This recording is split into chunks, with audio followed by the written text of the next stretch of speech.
What's up, guys? It's the awesome one, the definition of perfection, WWE Punk Fan 19 here, with my WWE Fatal 4-Way No Homo pay-per-view review. Now, I just got finished watching the pay-per-view 3 hours ago. Yes, I finished it 3 hours ago. I was going to review it after I was done watching it, but I decided to go with my parents to the store, which took 3 hours. And Raw is on an hour and a half, so I'll have to do this right now. So, Fatal 4. Actually, people are saying this show sucked. Personally, I enjoyed the show. Like, it's not like a great pay-per-view, but I enjoyed it, you know? It was a good pay-per-view in my opinion. Alright, but the first match start of the pay-per-view was the Intercontinental Championship match. Kofi Kingston versus Drew McIntyre. This was a good match. I thought the match got too much time. It got like 16 minutes, when it should have gotten like 11 or 12 minutes. I think it got way too much time. But it was still a pretty good match, what it was worth. At the end, Drew McIntyre ended up hitting the Future Shock DDT on Kofi Kingston, but the referee was knocked out. So then he called Teddy Long to get in the ring. Then he ripped off the referee's shirt and threw it on Teddy Long. And Teddy Long was counting 1, 2, and he wouldn't count to 3. But Drew's like, I'll give you one more chance. You better count to 3 this time, or I'm gonna beat the hell out of you. So he goes for the Future Shock DDT on Kofi Kingston again, but Matt Hardy comes out. They brawl for about a couple seconds, and Matt Hardy gets a twist of fate. And then Drew McIntyre gets back up, and Kofi Kingston's trouble in paradise. 1, 2, 3, retains the Intercontinental Championship. It was a good match, what it was worth, but it just got too much time in my opinion. It should have gotten that much time, but it was still a good match for what it was worth. Next was the Fatal 4 match for the Divas Championship. Eve versus Maryse versus Gail versus Alicia Fox. I'm not going to talk about this match at all. Basically what happens, it's 5 minutes of just pinfalls and submissions the entire match. That they're doing the entire time is pinfalls and submissions. And it was just really stupid.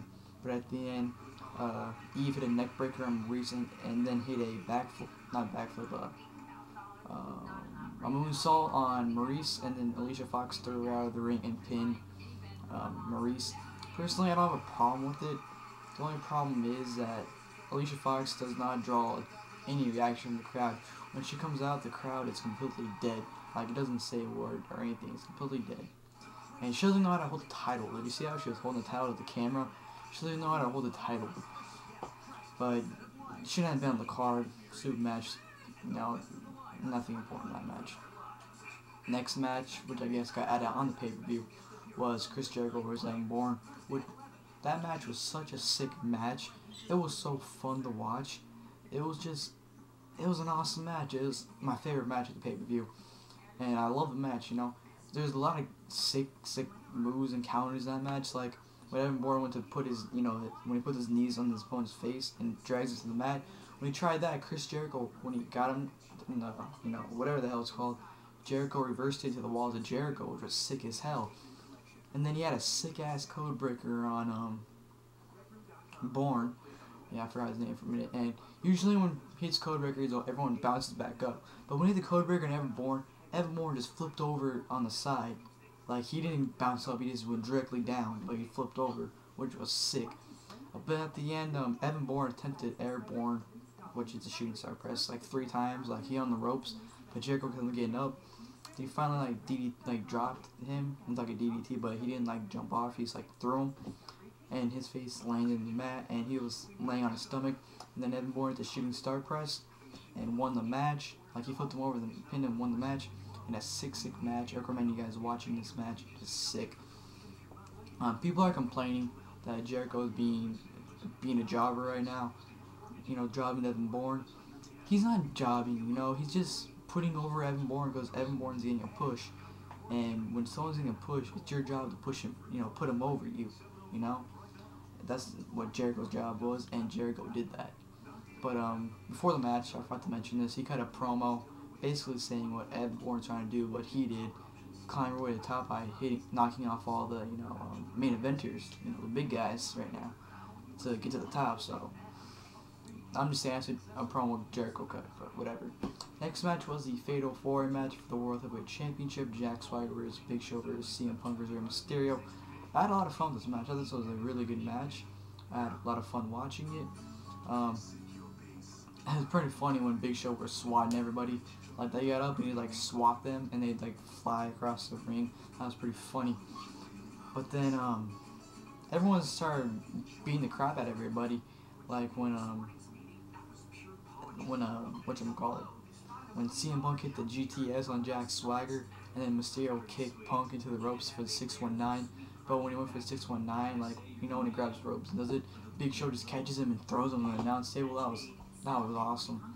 But at the end of the match, Kane comes out with the casket, and then he runs in the ring, and I think it was Mysterio, Punk, and Swagger in the ring. I think Big Show was outside the ring. I don't know if someone was outside the ring. I think it was Big Show. And then he's all like looking at them, like which one of them did it. And then he looks at CM Punk, says, "You." And CM Punk's like, "Well, I didn't do it." And then he grabs Punk, you know, it drags him outside the ring, and he chokeslams him into the casket. Tries to close it, but you have CM Punk kicking it open. And then you have Luke Gallows come out of nowhere to hit Kane, and he gets Punk, and they just run backstage. And then Kane's chasing him backstage. Swagger's getting up. He's on the ropes. He's trying to get up. Rey Mysterio hits the 609 and then hits the senton. 1, 2, 3 and wins the World Heavyweight Championship.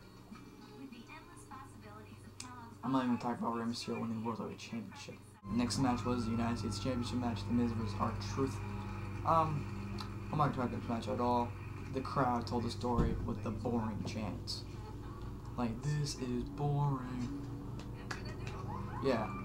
The crowd told the story. This match was boring as hell. I did not like this at all. It shouldn't have been on the card.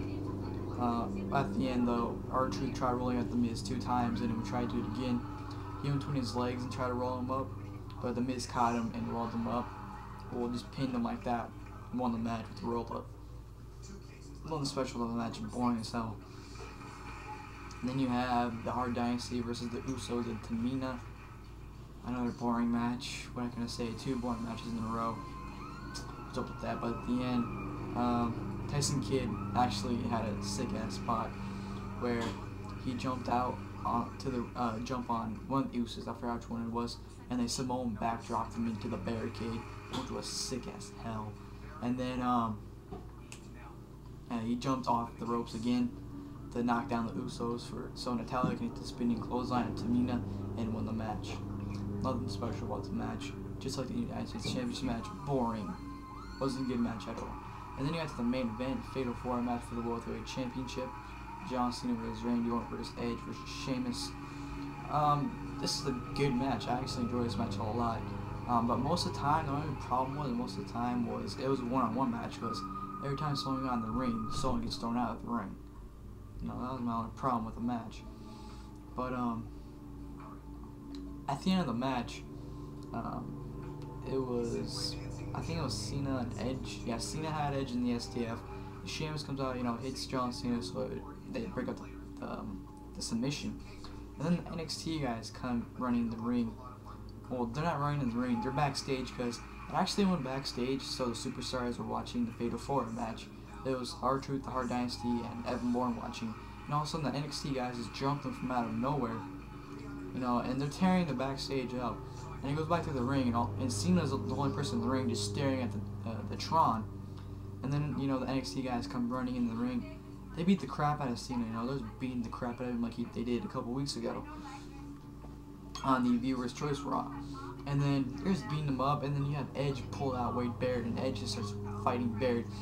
And then all the NXT guys go outside to help Barrett. And while they're doing that, Sheamus sneaks in the ring, gets to 1, 2, 3, wins the match. And right when that bell rang, he jumped out of the ring and jumped over the barricade and ran to the fans. That was so funny. Like, he said, literally, he was like, "I'm getting the fuck out of here." That's what he probably said in his mind. You know, "I'm getting the fuck out of here," you know. He just jumped on the barricade and ran. And all the NXT guys are like, "Oh shit, like, what did we just do?" You know, like, this was supposed to happen. I guess they're trying to make the match go into a no contest, I guess. I don't know. But they're like, "Oh, did we do that?" You know, like, "Oh shit, I can't believe we just did that." But then they started beating up John Cena, doing the clothesline, and Barrett does his finisher on him, whatever, you know, when he puts him on his shoulders, goes, whatever it's called. And then Gabriel hits the 450 splash on Cena. And then it goes to Gabriel, and then Gabriel just looks at the stage, and all he sees Gabriel get out of the ring, and he runs, and he goes to the stage, and Sheamus is holding the WWE title in the air.